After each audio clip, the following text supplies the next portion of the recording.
শত্রুপক্ষ বাইরের মানুষ হলে মেনে নেওয়া যায়, ঘরের মানুষ শত্রুপক্ষ হলে মেনে নেওয়া খুব কঠিন। তোমার ভাইয়ের সাথেও আমি কথা বললাম, তোমার আব্বার সাথেও আমি কথা বললাম, তোমার আব্বা তো নিজ ইচ্ছায় তোমার বড় ভাইকে সব জমি লিখে দিছে।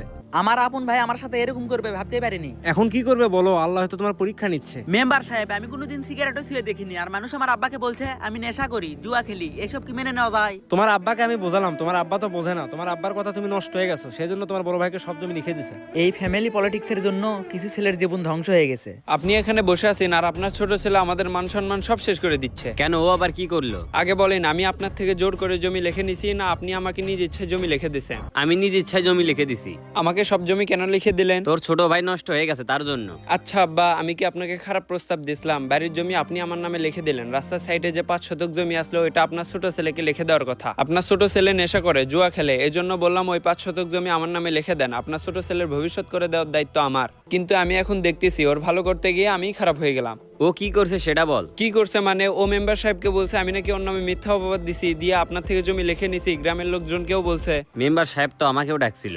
শুধু এটাই তো শেষ নয়, আত্মীয় স্বজন সবাইকেই বলছে, সবাই আমাকে ফোন দিয়ে বলতিছে তুই নাকি তোর ছোট ভাইকে ঠকাইছিস। ওকে নিয়ে যে কি করি? শুধু বলেন মানুষ খারাপ বলবে, না হলে ওকে বাড়ি থেকেই বের করে দিতাম।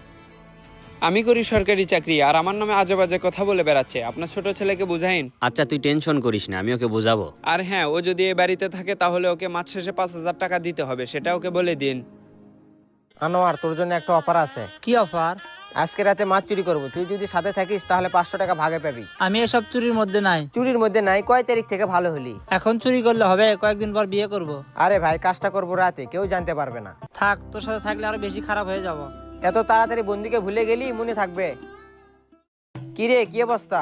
আমার আর অবস্থা আছি কোন রকম। তোর আব্বা নাকি তোর বড় ভাইকে সব জমি লিখে দিছে? হ্যাঁ, তোর আব্বা এরকম কেন করলো? পুরো গ্রামবাসী জানে, তুই জানিস না? আমার আব্বার ধারণা আমি নেশা করি, জুয়া খেলি, এর জন্য আমার বড় ভাইকে সব জমি লিখে দিছে। বাড়িও তো তোর বড় ভাইয়ের নামে, তোর বড় ভাই যদি তোকে বাড়ি থেকে বের করে দেয় তাহলে কি করবি? এখন বাড়ি আমার বড় ভাইয়ের নামে, আমাকে যদি বাড়ি থেকে বের করে দেয় কি আর করব? বাড়ি থেকে চলে যাব। এখন কই গেছলি? মেম্বার সাহেবের কাছে। মেম্বার সাহেব কি বললো? মেম্বার সাহেব বলল তোমার আব্বা নিজ ইচ্ছায় তোমার বড় ভাইকে জমি লিখে দিচ্ছে, এখানে আমার কিছু করার নাই। আচ্ছা থাক, দোকানে ভুসি আনতে যাবো। যা।